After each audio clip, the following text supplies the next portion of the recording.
Hello my lovely student, this is Mansi. Welcome back to the channel. Now we are going to start with the index question. मतलब जो chapter के बीच बीच में boxes में questions आते हैं वो discuss करते हैं. तो सबसे पहले बच्चे पेज नंबर 74 पे आपके पास आएंगे क्वेश्चन. फर्स्ट क्वेश्चन है an object has move through a distance, can it have a zero displacement? If yes support your answer with an example. So देखो वो कह रहे हैं कि एक ऑब्जेक्ट है जिसका कुछ डिस्टेंस है, मतलब वो मूव करा है, क्या उसका डिस्प्लेसमेंट जीरो हो सकता है? बिल्कुल हो सकता है. कैसे बच्चे, किस केस में पॉसिबल है?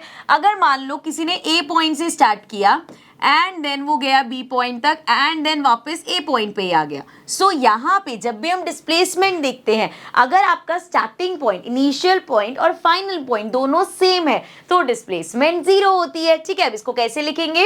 Yes, an object which has move through a distance can have zero displacement if it comes back to its initial position. अगर वो अपनी इनिशियल पोजीशन पे वापस आ जाए. जैसे मान लो अगर जैसे ये तो सिंपल लाइन थी, इस पॉइंट से उसने स्टार्ट किया, वो यहाँ से यहाँ गया, यहाँ से यहाँ गया, यहाँ से यहाँ गया एंड देन यहाँ पे भी आ गया. सो अगर उसकी इनिशियल और फाइनल पोजीशन सेम है तो डिस्प्लेसमेंट जीरो होगी. Example, if a person जॉग्स in a circular park which is circular park which is circular. So in a circular park and completes one round, his initial and final position is same, hence his displacement is zero. अब जैसे मान लो जैसे ये था वैसे ही circular track की बात है. यहाँ से मान लो वो सर्कुलर ट्रैक था, यहाँ से उसने स्टार्ट किया एंड घूम के एक वन राउंड कंप्लीट किया है. तो जैसे ही उसका राउंड कंप्लीट हुआ सेम पोजीशन पे आ गया, that means again displacement zero. Next चलते हैं बच्चे, नेक्स्ट क्वेश्चन देखते हैं सेम पेज पे. A farmer moves along the boundary of a square field of side 10 metres in 40 seconds. So एक स्क्वायर फील्ड है इस तरीके से, ठीक है, एंड उसकी साइड कितनी है? साइड है 10 मीटर. ठीक है, so a farmer moves along the boundary of a square field of side 10 metre in 40 seconds और 40 सेकेंड्स लगते हैं उसको. What will be the magnitude of displacement of the farmer at the end of 2 minutes 20 seconds from its initial position. तो basically यहाँ पे शायद लिखा नहीं है, ये वन राउंड कंप्लीट करने में था कि उसको पूरा एक राउंड कंप्लीट करने में, वन राउंड कंप्लीट करने में उसको कितना टाइम लगता है? 40 सेकेंड्स लगते हैं. 40 सेकेंड्स में वो पूरा एक राउंड लेके आता है. ठीक है, मतलब 10 मीटर इधर गया, फिर 10 मीटर इधर गया, फिर 10 मीटर इधर गया एंड देन 10 मीटर इधर गया. तो ये पूरा उसने कवर किया है कितना? 40 सेकेंड्स में. तो देखा जाए तो 10, 20, 30, 40 मीटर डिस्टेंस कवर किया है 10 सेकेंड्स में. ठीक है, यहाँ तक ये चीज समझ में आ गई और ये भी समझ आ गया कि एक राउंड 40 सेकेंड्स में हुआ है. अब अगर एक राउंड 40 सेकेंड्स में है, हमें कितना पूछा है? 2 minutes and how many seconds? 20 seconds. पहले तो इसको पूरा सेकेंड्स में कन्वर्ट कर लेते हैं. 2 मिनट मतलब बच्चे 2 इंटू 60 करेंगे. क्यों? बिकॉज 1 मिनट में कितने 60 सेकेंड्स होते हैं, तो 2 मिनट में 60 इंटू 2 120 सेकेंड्स हो जाएंगे. सो 120 सेकेंड्स एंड प्लस 20 सेकेंड्स और, तो कितना हो जाएगा? टोटल 140 सेकेंड्स हो गए. ठीक है, अब इसको समझने का तरीका, बेस्ट तरीका देखो क्या है.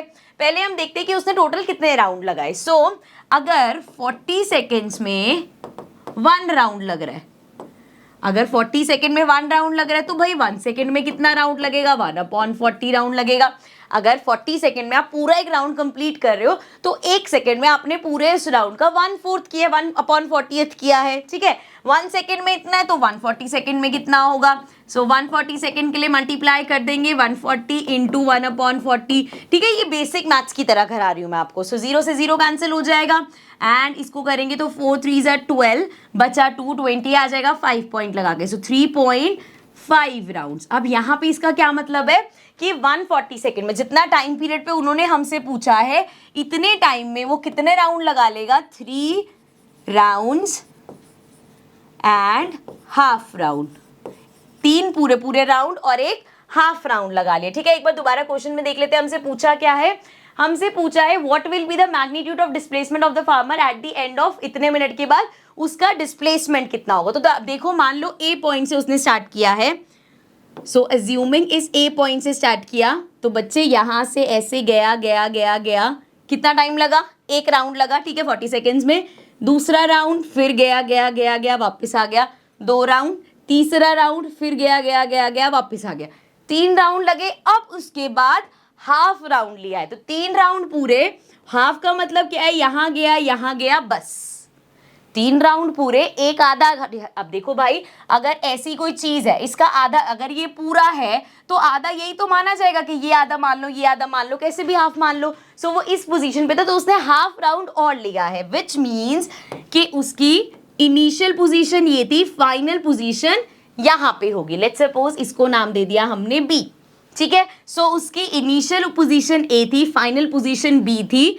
सो ये हो जाएगा इसका डिस्प्लेसमेंट। डिस्प्लेसमेंट में हम क्या देखते हैं, शॉर्टेस्ट डिस्टेंस, मतलब ए बी जो है वो हमारा डिस्प्लेसमेंट है। वो निकालेंगे कैसे बच्चे, वो निकालने का बहुत इजी तरीका है। यहाँ पे हमें दिख रहा है स्क्वायर है ये, सो हम अपना पाइथागोरस थ्योरम यूज कर सकते हैं। तो अकॉर्डिंग टू पाइथागोरस थ्योरम ये हाइपोटेन्यूज हो गया, ए बी का स्क्वायर इक्वल होगा 10 का स्क्वायर प्लस 10 का स्क्वायर, ठीक है। परपेंडिकुलर बेस का स्क्वायर का सम की इक्वल होता है। सो ये मेरा इक्वल आ जाएगा 100 प्लस 100, 10 का स्क्वायर 100, 100 100 200 हो गया। एंड ए बी निकालना है, सो ये स्क्वायर था, इधर जाके रूट हो जाएगा। सो 200 अंडर रूट में, now I can also write it as under root में ही 200 को आई कैन राइट 2 इंटू 100, या अब 100 का तो 10 का स्क्वायर, तो 10 तो बाहर आ जाएगा, 2 अंदर रह जाएगा, तो ये आ गया 10√2। सो देयरफॉर डिस्प्लेसमेंट जो हमसे पूछे दैट इज 10√2। आई नो बेटा, ये देख के आपको लग रहा होगा कि मैम बड़ा मुश्किल सा क्वेश्चन था, बट अगर आप क्वेश्चन को अच्छे से समझोगे, मैंने बहुत ब्रेक कर करके करा कि किसी भी पॉइंट पे आपको कंफ्यूजन ना हो, लेकिन आप क्वेश्चन को समझोगे तो कंसेप्ट आपका क्लियर हो जाएगा, आपको इजी लगेगा, ठीक है। I hope this is clear.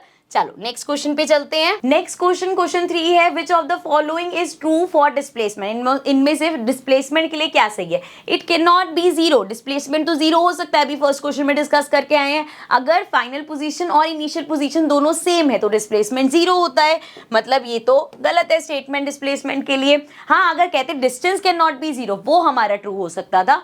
उसके बाद है its magnitude is greater than the distance travelled by the object. क्या कभी ऐसा हो सकता है बच्चे कि डिस्प्लेसमेंट जो है आपका वो ज्यादा हो डिस्टेंस से, क्या ये चीज पॉसिबल है, ये पूछा है। देखो हमारा डिस्प्लेसमेंट क्या होता है, शॉर्टेस्ट डिस्टेंस। सो अगर कोई चीज यहां से मान लो ऐसे ट्रेवल कर करके यहां तक पहुंची है तो डिस्प्लेसमेंट उसका शॉर्टेस्ट डिस्टेंस होता है हमेशा। सो वो डिस्टेंस से कम तो कभी भी नहीं हो सकता। हाँ, ये हो सकता है कोई चीज मान लो यहां से यहां तक गई, ठीक है, अब कुछ वापस नहीं आई, ए पॉइंट से बी पॉइंट तक गई, सो उसका जितना डिस्टेंस है उतना ही उसका डिस्प्लेसमेंट भी होगा। तो दोनों इक्वल तो हो सकते हैं, लेकिन डिस्प्लेसमेंट कभी भी कम नहीं हो सकता, क्योंकि जहां पे भी इसने थोड़ा सा भी टर्न वन लिया डिस्टेंस से, तो भैया डिस्प्लेसमेंट तो शॉर्टेस्ट डिस्टेंस होगा।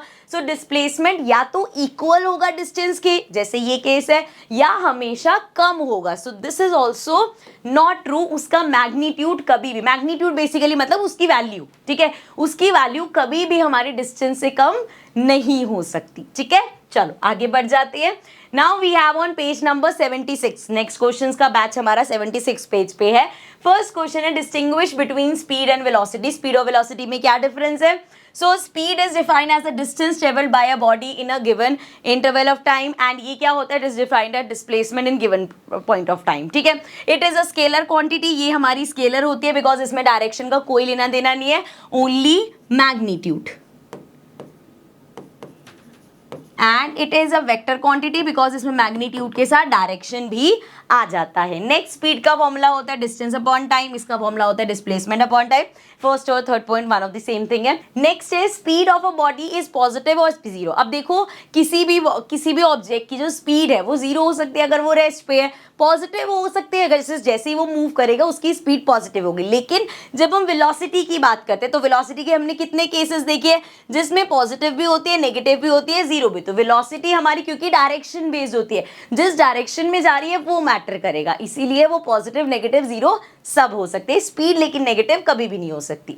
नेक्स्ट क्वेश्चन है बेटा क्वेश्चन 2 पेज 76 का। Under what condition is the magnitude of average velocity of an object equals to its average speed. किस केस में हमारी वेलोसिटी इक्वल होगी स्पीड के। अब देखो जरा, वेलोसिटी हमारा क्या होता है बच्चे, वेलोसिटी होता है डिस्टेंस अपॉन में टाइम, और स्पीड हमारा होता है, इसको वैसे लिख देते ताकि आप कंफ्यूज ना हो, स्पीड हमारा होता है अगेन डिस्टेंस अपॉन में टाइम, ठीक है भाई। सो यहाँ पे ये भी अपॉन टाइम है, ये भी अपॉन टाइम है, तो वेलोसिटी और स्पीड बेसिकली किस पे डिपेंडेंट है, वेलोसिटी हमारा डिस्प्लेसमेंट पे और स्पीड हमारा डिस्टेंस पे। सो जिस भी केस में वेलोसिटी और डिस्प्लेसमेंट और डिस्टेंस दोनों सेम होगा उस केस में हमारी वेलोसिटी और स्पीड भी सेम होगी. सो if distance traveled by an object is equals to a displacement, then the magnitude of average velocity of an object will be equal to average velocity speed of the object. So basically क्या बोला गया, जैसे अब इसका example हो सकता है, इस पॉइंट से स्टार्ट किया, यहाँ गए,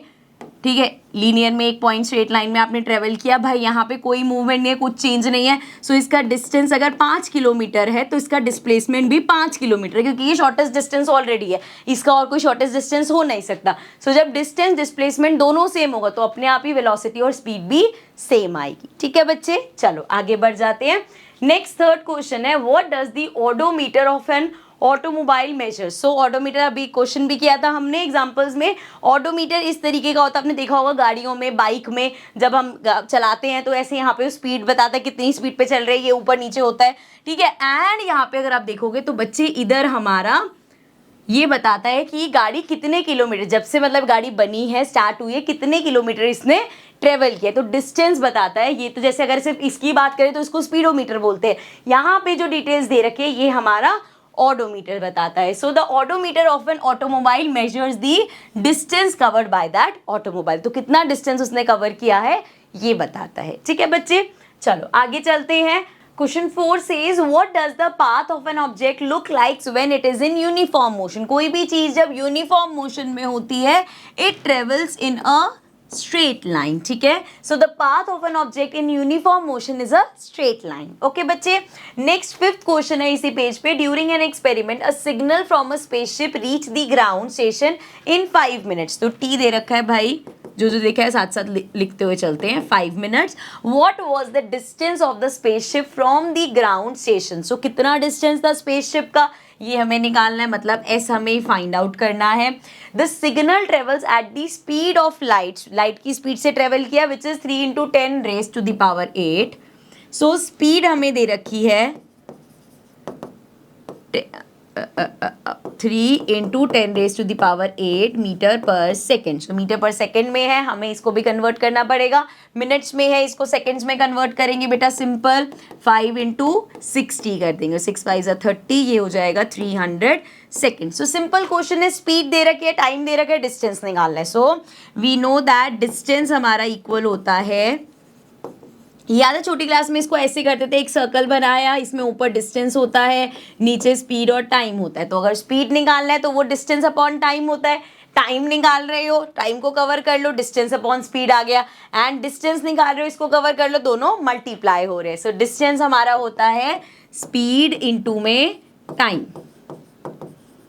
ठीक है, अब देख लो यहाँ पे डिस्टेंस हमें निकालना है, स्पीड दे रखा है 3 × 10 raised to the power 8 into में टाइम हमने देखा 300 सेकेंड. सो अब देखो जरा इसको सॉल्व कैसे करेंगे बेटा, सिंपल. 300 को आई कैन राइट 3 × 100. इससे होगा क्या, इससे ये होगा कि जो हमारा 3 है वो तो 3 से मल्टीप्लाई कर दो, 3 3 9 हो गया, into 10 raised to the power 8. 10 raised to the power 8 का क्या मतलब है कि इसके आगे 8 zeros है. अब हम इसको कह रहे हैं भाई 2 zeros और लगा ले, तो अभी 8 है, 2 लगाओगे 10 हो जाएगा. सो ये आ गया 10 raised to the power 10. और डिस्टेंस है तो मीटर में. सो कितना डिस्टेंस है, 9 × 10 raised to the power 10 metres का डिस्टेंस है. ठीक है, समझ में आया. चलो नेक्स्ट पे चलते हैं.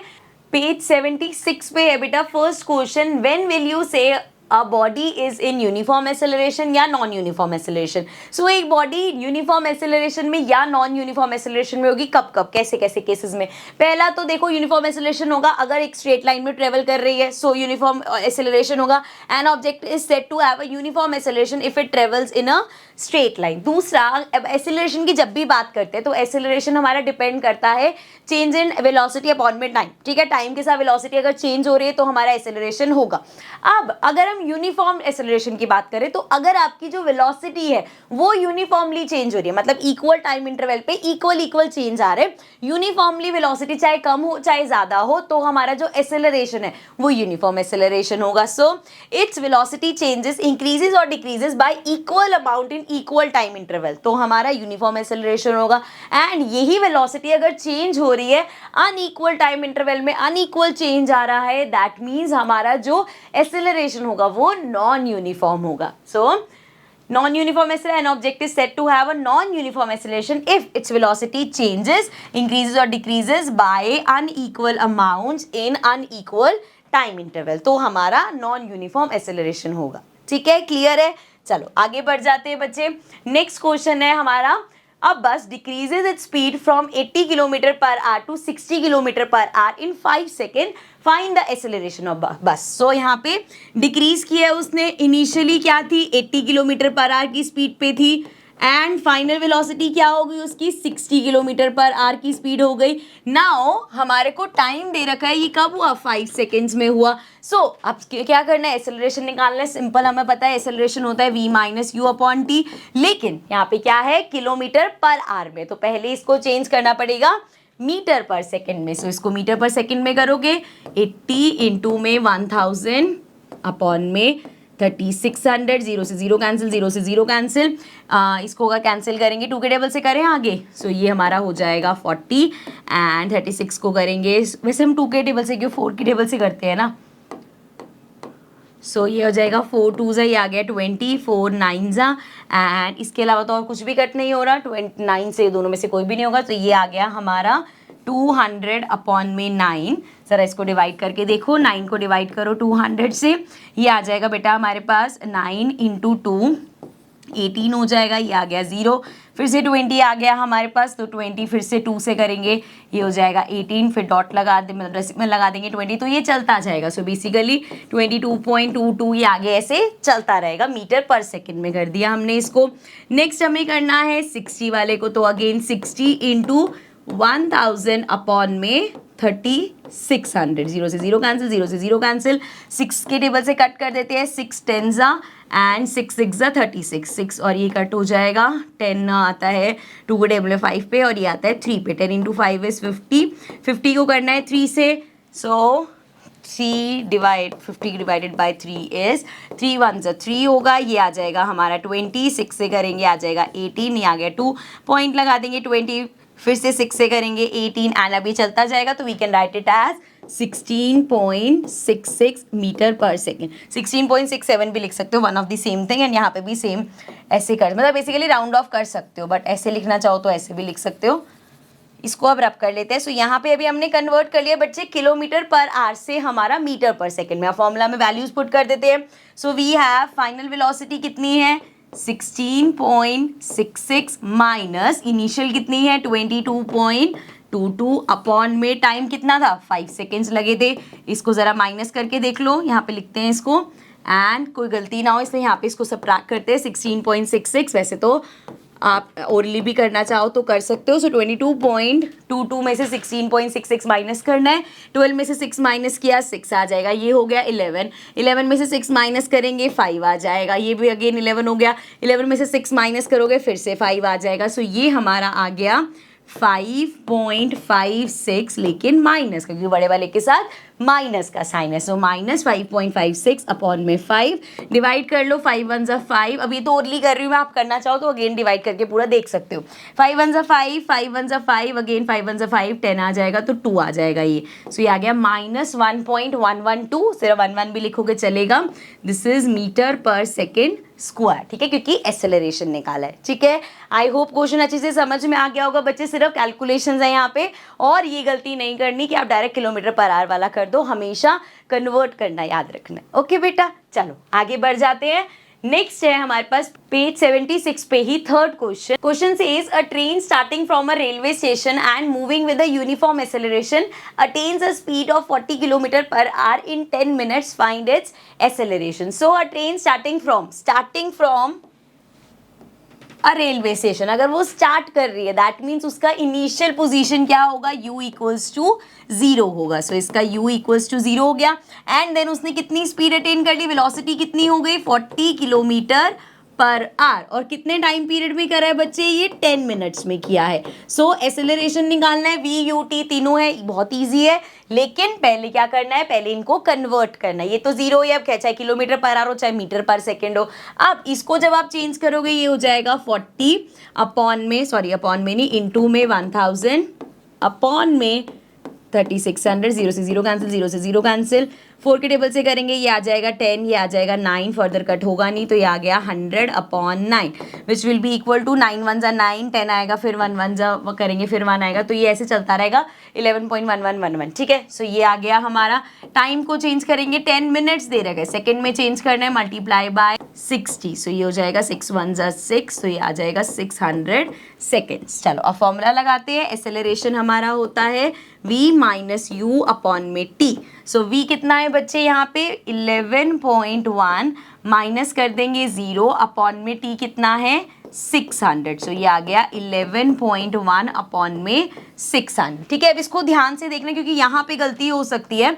यहाँ पे हम इसको कैसे सॉल्व करेंगे, पहले तो ये है 11.1 एंड अपॉन में है हमारे पास 600। सो नंबर्स दिख रहे हैं आपको, आप यहाँ पे 6 को डिवाइड कर दो 111 से। मान लो कि मैंने यहाँ से डेसिमल हटाया, मैं तरीका बता रही हूँ आपको जिससे गलती ना हो। यहाँ से डेसिमल हटाओगे, नीचे एक और 0 आ गया, तो ये क्या हो गया 111 अपॉन में 600। Now I can write it as 111 upon में 6 और इनटू में 100 नहीं, एक और 0 है, 4 0 हो गई, ठीक है। अब अगर मैं इसको डिवाइड करके देन उसको हम अपॉन में है डेसिमल आगे शिफ्ट कर देंगे। मैं करके दिखाती हूँ और समझ में आ जाएगा। अगर कंफ्यूजिंग लगे तो डायरेक्ट कर देना, ऐसा मत सोचना अरे मैम ने तो कंफ्यूज ही कर दिया। सो ये हो जाएगा 6 1 6 एंड ये आ गया 1, 11 में से 6 माइनस करो, 6 7 8 9 10 11, ये आ गया हमारे पास 51। सो अब यहाँ पे 51 से छोटा 6 के टेबल में क्या आएगा, 6 8 48, सो ये आ जाएगा 8 9 10 11, 3 आ गया, यहाँ पे डेसिमल लगाएंगे, ये बन गया 30, 6 5 30 होता है। सो ये आ गया 0 और ये आ गया हमारा 18.5। अब 18.5 ये कितना पार्ट किया है हमने, इसको समझना ध्यान से बच्चे। 111 अपॉन 6 को डिवाइड करके आए 18.5 अपॉन में 1 2 3 0 है, 3 0 मतलब ये 3 डिजिट पीछे जाएगा, सो मतलब 0185 और यहाँ पे आएगा डेसिमल, तो 0.018 या 185 जो भी है। और ये है क्या, एक्सेलरेशन, सो मीटर पर सेकेंड स्क्वायर। समझ में आया? आई नो यहाँ पे कैलकुलेशन में गड़बड़ हो लग रही होगी आपको। आप चाहते तो बेटा सिंपल भी कर सकते हो। 11.1 था अपॉन में 600 था, यहाँ पे 2 0 थी, पहली डेसिमल 2 डिजिट आगे कर लेते तो ये 0.111 अपॉन में 6 हो जाता। ऐसे भी डिवाइड कर सकते हो, ऐसे भी यही आंसर आता, इससे भी ऐसे ही आंसर आया। यहाँ पे जब हम डेसिमल में डिवीजन वगैरह करते तो गलती होने के चांसेस बढ़ जाती है, इसलिए मैंने आपको ये तरीका बताया। वैसे भी करोगे तो आंसर गलत नहीं आएगा, ठीक है बच्चे। चलो आगे बढ़ जाते हैं। नेक्स्ट पेज 81 में फर्स्ट क्वेश्चन है, what is the nature of distance time graph for uniform and non uniform motion of an object. So जब यूनिफॉर्म मोशन होता है इस तरीके से हमारी स्ट्रेट लाइन होती है, एंड नॉन यूनिफॉर्म में हमारा कर्व होता है, चाहे वो कर्व ऐसे हो चाहे वो कर्व ऐसे हो, लेकिन एक कर्व बनता है, ठीक है। So if an object has a uniform speed then the nature of distance time graph will be linear, इस तरीके, that is it would be a straight line, and if it has non-uniform motion then the nature of distance time graph will be a curved line, so वो एक curved line होगी, ठीक है, clear. चलो आगे बढ़ जाते हैं। Now what can you say about the motion of an object whose distance time graph is a straight line parallel to time axis. Time axis के पैरेलल अगर ये इस तरीके से लाइन है तो इसका क्या मतलब है, इसका मतलब है कि देयर इज नो मोशन, यहाँ पे इट इज एट रेस्ट, क्योंकि देखो इस टाइम पे देखा ऑब्जेक्ट यहाँ पे है, फिर इस टाइम पे देखा अभी भी यहाँ पे है, फिर यहाँ देखा अभी भी यहाँ पे है, फिर देखा अभी भी यहाँ पे है। सो मतलब जो उसका डिस्टेंस है वो एक जगह पे फिक्स बैठा हुआ, ना वो बढ़ रहा है ना कम हो रहा है, तो that means the object is stationary, it is at rest. So if the object's distance time graph is a straight line parallel to the time axis, indicates that with increasing time the distance of the object is not increasing, hence the object is at rest, that is it is not moving, ठीक है, clear. Next हमारे पास है third question, what can you say about the motion of an object if its speed time graph is a straight line parallel to time axis. अब अगर ये यहाँ पे इस तरीके से ऐसे कांस्टेंट है, इसका क्या मतलब है, विद टाइम वेलोसिटी में चेंज नहीं आ रहा, इसका मतलब है इसकी वेलोसिटी यूनिफॉर्म है। So such a graph indicates that the object is travelling with the uniform velocity, उसकी वेलोसिटी यूनिफॉर्म है। ऑल्सो हमने डिस्कस किया था कि जब हमारे पास ऐसी एक स्ट्रेट लाइन होती है, since there is no change in velocity, तो हमारा एक्सेलरेशन इक्वल्स टू 0 होता है, ठीक है। चलो आगे बढ़ जाते हैं।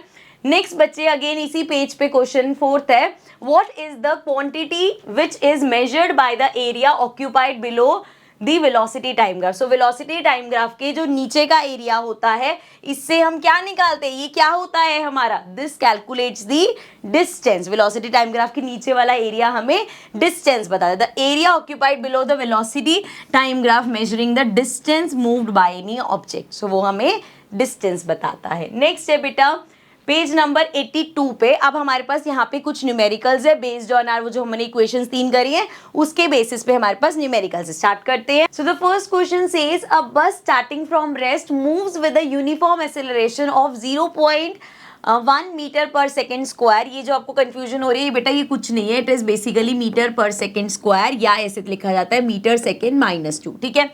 For 2 minutes find the speed acquired and the distance travelled. So यहाँ पे हमें क्या क्या दे रखा है, पहली चीज बोला है starting from rest. Whenever something is starting from rest मतलब उसकी इनिशियल वेलोसिटी 0 हो गई, एंड एक्सेलरेशन दे रखा है u इक्वल्स टू 0 हो गया। एक्सेलरेशन हमें दे रखा है 0.1 metre per second square, and और कुछ दे रखा है 2 minutes। टाइम दे रखा है, यहाँ लिख रही हूं मैं, t इक्वल्स टू 2 minutes दे रखा है हमें। ओके, सो 2 minutes में पहले तो इसको कन्वर्ट करना पड़ेगा, वो मीटर पर सेकेंड स्क्वायर, ठीक है। इसको जब हम कन्वर्ट करेंगे तो 2 into 60 सेकेंड्स हो जाएगा। सो ये हो जाएगा 6 2 12, ये आ जाएगा 120 सेकेंड्स, ठीक है। सेकेंड्स में कन्वर्ट कर लिया। अब स्पीड निकालनी है, मतलब हमें v निकालना है। सो u है, t है, a है, आराम से v निकाल सकते हैं। हमें पता है v इक्वल्स टू होता है u plus a T, which means v हमारा इक्वल हो जाएगा u0 प्लस a हमारे पास 0.1 एंड t हमारे पास कितना है 120 सेकेंड्स। तो ये हमारा हो जाएगा 0 प्लस 120 को 1 से मल्टीप्लाई करोगे 12 आ जाएगा। सो v हमारा हो जाएगा 12 मीटर पर सेकेंड, ठीक है। सो ये आ गई हमारी फाइनल वेलोसिटी। उसके बाद हमसे पूछा है डिस्टेंस ट्रेवल, मतलब s निकालना है हमें। सेकेंड इक्वेशन थर्ड इक्वेशन दोनों में से कोई भी यूज कर सकते हैं। So if I go by v square minus u square equals to 2as, values लिख लेते हैं। सो वैल्यू हो गई हमारी v का स्क्वायर, v कितना है 12, सो 12 का स्क्वायर माइनस u कितना है 0, 0 का स्क्वायर इक्वल्स टू 2, a कितना है 0.1 एंड s हमें निकालना है, ठीक है। अब t हमारा 120 था, वो तो इस फॉर्मूले में कहीं होता ही नहीं। सो 12 का स्क्वायर हो गया बच्चे 144 माइनस 0 इक्वल्स टू 2 से इसको मल्टीप्लाई करेंगे 0.2 सेकेंड s आ जाएगा, 0.2 s आ गया। 0.2 को इधर ले आएंगे, ये आ जाएगा 144 अपॉन में 0.2 एंड ये हमारा हो जाएगा किसके इक्वल, s के इक्वल। अब जरा इसको सॉल्व कर लो।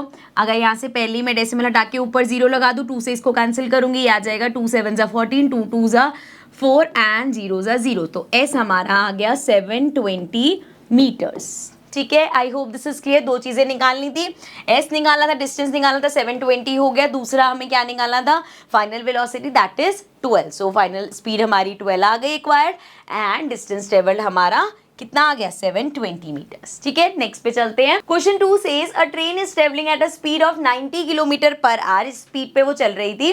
Breaks are applied so as to produce a uniform acceleration of -0 metre per second square. So -0.5 minus आपको दे रखा है। अगर क्वेश्चन में ना भी दे रखा होता बेटा, जब भी ब्रेक्स अप्लाई होती है एक्सेलरेशन हमेशा नेगेटिव होता है, क्योंकि हमारी फाइनल वेलोसिटी 0 हो जाती है। सो इस केस में हमें u इक्वल्स टू गिवन है 90 किलोमीटर पर आवर। उसके बाद ब्रेक अप्लाई करी है तो फाइनल वेलोसिटी हमारी 0 हो गई। एक्सेलरेशन हमें दे रखा है -0.5 मीटर पर सेकेंड स्क्वायर। पूछा है find how far the train will go before it is brought to rest. 0 आने तक उसने कितना डिस्टेंस ट्रेवल कर लिया, ये हमें फाइंड करना है, ठीक है। इस केस में टाइम नहीं है, बट अभी हम आगे करेंगे, टाइम की हमें रिक्वायरमेंट होगी भी नहीं। देखो हमारे पास यहाँ पे पहली बात तो किलोमीटर पर आवर में, तो इसको कन्वर्ट कर लेंगे 90 इंटू 1000 अपॉन में 3600 कर दिया कन्वर्ट करने के लिए मीटर पर सेकंड में। 0 से 0 कैंसिल, 0 से 0 कैंसिल, ये हमारा हो जाएगा 9 की टेबल से करेंगे, ये आ जाएगा 10। इसको करेंगे तो ये हो जाएगा हमारा 9 की टेबल से किया 4 आ जाएगा, 4 से इसको करेंगे, ये आ गया 2, यहाँ पे भी 2 आ गया, सॉरी ये 5 आ जाएगा, ये 2 आ गया, 2 को इससे कट करेंगे, आ गया 5, 5 5 ज़ा 25 मीटर पर सेकेंड। सो हमने अपने u जो था 90 किलोमीटर पर आवर, उसको मीटर पर सेकेंड में पहले कन्वर्ट कर लिया।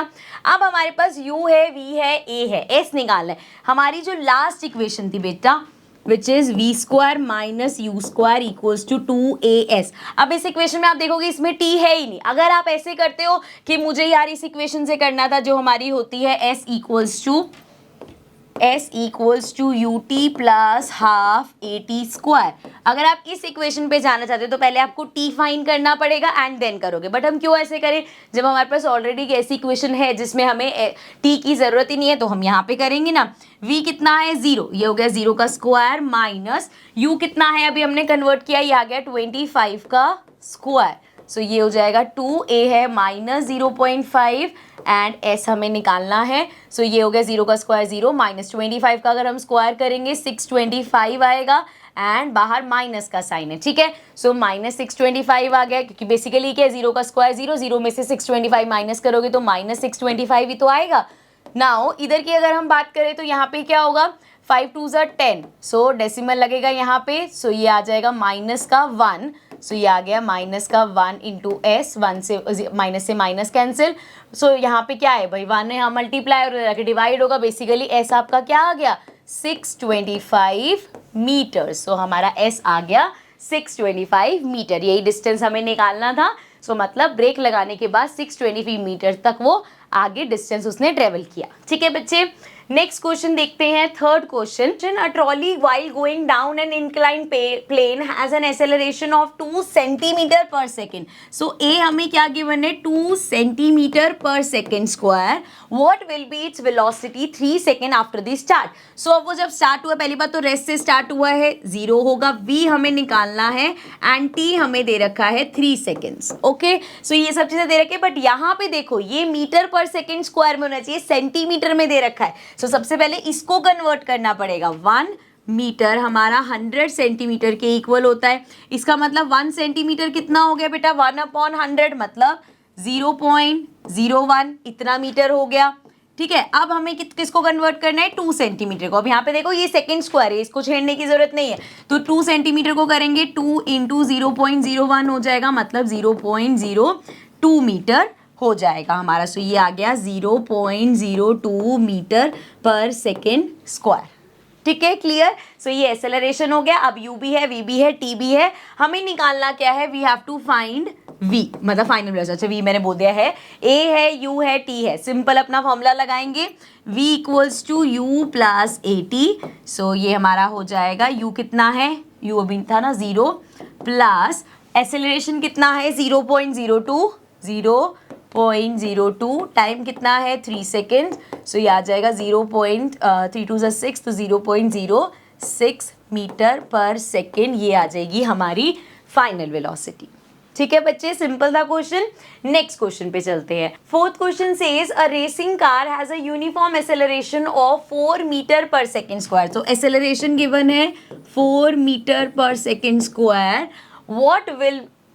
what distance will it cover in 10 seconds। तो t हो गया 10 सेकेंड्स एंड हमसे पूछा है s निकालने को, ठीक है।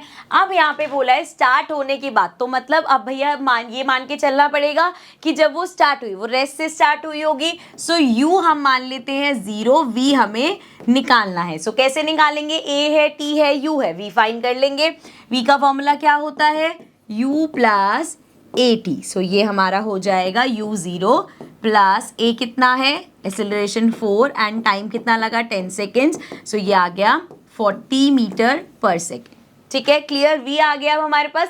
फाइनली s निकालना है, हम s निकाल सकते हैं, ये हमारा हो जाएगा v square minus u square equals to 2as, ठीक है। सो v स्क्वायर मतलब 40 का स्क्वायर, सो ये आ जाएगा 40 का स्क्वायर माइनस u स्क्वायर मतलब 0 का स्क्वायर इक्वल्स टू 2। a कितना है बच्चे, a है हमारे पास 4 एंड s कितना है, s हमें निकालना है। सो ये हो जाएगा 40 का स्क्वायर 4 4 ज़ा 16, साथ में 2 0 माइनस 0 इक्वल्स टू 4 2 ज़ा 8s। सो ये आ गया 1600 इक्वल्स टू 8 एंड s हमें निकालना है, 8 मल्टीप्लाई हो रहा है, इधर आके 8 यहाँ पे डिवाइड हो जाएगा, इक्वल्स टू s हो गया। इसको ऊपर कर लेते हैं, कैंसिल कर दो, 8 2 ज़ा 16 होता है, तो ये 200 आ जाएगा, तो s हमारा आ गया 200 मीटर्स। ठीक है, समझ में आ गया बेटा। एस आ गया आपका 200 मीटर, यही हमें क्वेश्चन में निकालना था। अब चलते हैं नेक्स्ट क्वेश्चन पे। फिफ्थ क्वेश्चन से थोड़ा सा ध्यान से समझना है इस क्वेश्चन को। A stone is thrown in a vertically upward direction with a velocity of 5 metre per second if the acceleration of the stone during its motion is 10 metre per second. Acceleration है ना, तो पर second square होना चाहिए था यहाँ पे। In the downward direction, what will be the height attained by the stone and how much time will it take to reach there? So यहाँ पे ध्यान से पहले समझना, जब भी ऐसा होगा कि हम जैसे एक स्टोन को ऊपर भेज रहे हैं और उसने बोला कि किसी वेलोसिटी के साथ भेजा है, मतलब ये जो वेलोसिटी है ना, जिस वेलोसिटी से आपने भेजा है, that is your initial velocity. So you हमारा हो गया 5 मीटर पर सेकेंड। अब उन्होंने बोला देखो, जब भी आप किसी चीज को ऊपर फेंकते हो, वैसे तो है नहीं वो ऊपर जाती रहेगी, वापस नीचे तो आएगी। किसी भी बॉल को, किसी भी स्टोन को, कोई भी चीज को जब आप ऊपर थ्रो करते हो, बेशक बहुत कम पॉइंट सेकेंड के लिए, लेकिन वो ऊपर जाके एक बार रेस्ट पे आती है। जैसे ये मैंने उछाला, अब जब वो नीचे आना शुरू करेगा उससे पहले वो यहाँ, जैसे ये स्लो मोशन में देखो ऐसे गया गया गया, अब हम मान रहे हैं यहाँ इससे ऊपर नहीं जा पाया वो, ये इसमें देख लो कैमरा में, ये उसकी मैक्सिमम हाइट है, अब वो नीचे ड्रॉप हो गया। सो जब वो अपनी मैक्सिमम हाइट पे पहुंचता है तो हम सोचते हैं कि वो एक बार रेस्ट पे आया होगा कि अब इससे ऊपर नहीं जा सकता, अब नीचे गिरूंगा। सो हम यहाँ पे जब भी किसी चीज को ऊपर की तरफ फेंकते हैं, सो ये मानते हैं कि उसकी जो फाइनल वेलोसिटी है वो 0 होगी। मतलब यहाँ से जब वो ऊपर गया, जिस पॉइंट पे जहाँ मैक्सिमम हाइट पे हो गया, वहां उसकी वेलोसिटी 0 होगी, क्योंकि वहां जाके हम मान रहे हैं कि वो रुका और फिर गिरा। ठीक है, एक्चुअल में देखो यूं फेंकोगे दिखेगा थोड़ी ऐसे, बट एज्यूम किया जाता है कुछ फ्रिक्शन ऑफ सेकंड में कि इससे ऊपर नहीं जाऊंगा, यहां से गिर जाऊंगा। सो वो रेस्ट पे आया एंड देन गिरा, सो फाइनल वेलोसिटी उसकी 0 हो गई। ठीक है, उसके बाद if the acceleration of the stone during its motion is 10 metre per second in the downward direction. अब देखो चीज को आप ऊपर भेज रहे हो, एक्सेलरेशन नीचे लग रहा है, तो मतलब ऑपोजिट डायरेक्शन में एक्सेलरेशन है। सो ए हमारा -10 होगा।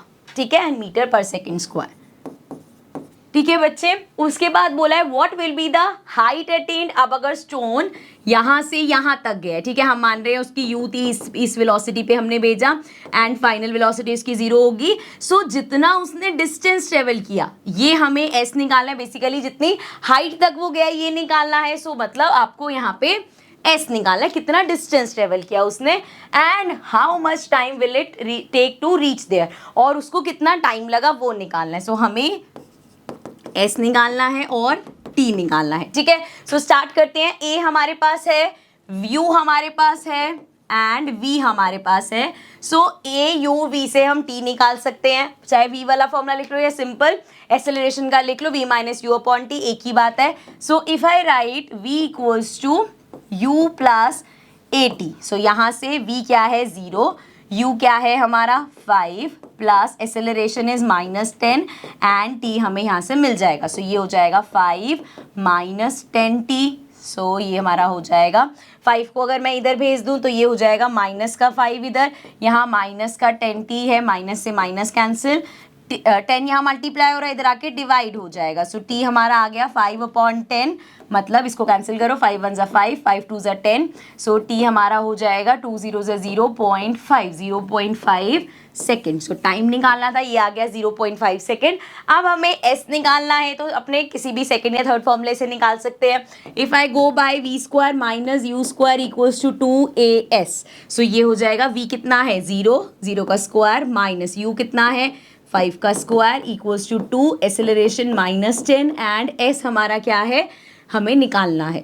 ठीक है, सो ये हो जाएगा 0 माइनस 5 का स्क्वायर 25 इक्वल्स टू, ये हो जाएगा -20 इंटू एस, ये आ गया -25 इक्वल्स टू -20s, माइनस से माइनस कैंसिल, 20 यहाँ मल्टीप्लाई हो रहा है, इधर अपॉन में आ जाएगा इक्वल्स टू एस, ये आ जाएगा 4 ज़ा, ये आ जाएगा 5 ज़ा, सो 5/4 हो जाएगा। सो ये आ जाएगा s equals to 5/4, which means इसको अगर कैंसिल करोगे 4 1 ज़ा 4 होगा, बचेगा 10, पॉइंट लगाएंगे 10 आ गया, 2 से किया ये आ जाएगा 8, 20 आ जाएगा। सो 5 4 ज़ा 20, सो 1.25 मीटर का डिस्टेंस ट्रेवल किया स्टोन ने। ठीक है, so this was our last question. So इसके साथ हमारे इंडेक्स क्वेश्चन बेटा कंप्लीट होते हैं। आई रियली होप आपको न्यूमेरिकल्स वाले क्वेश्चन समझ में आ रहे होंगे एंड थ्योरी भी अच्छे से समझ में आ रही होगी। If there is any doubt, any query, please let me know in the comment section below. I'll see you all in the next session because उसमें हम अपने इस चैप्टर की बैक एक्सरसाइजेस डिस्कस करेंगे. Okay, so I'll see you all in the next video. Bye bye for now.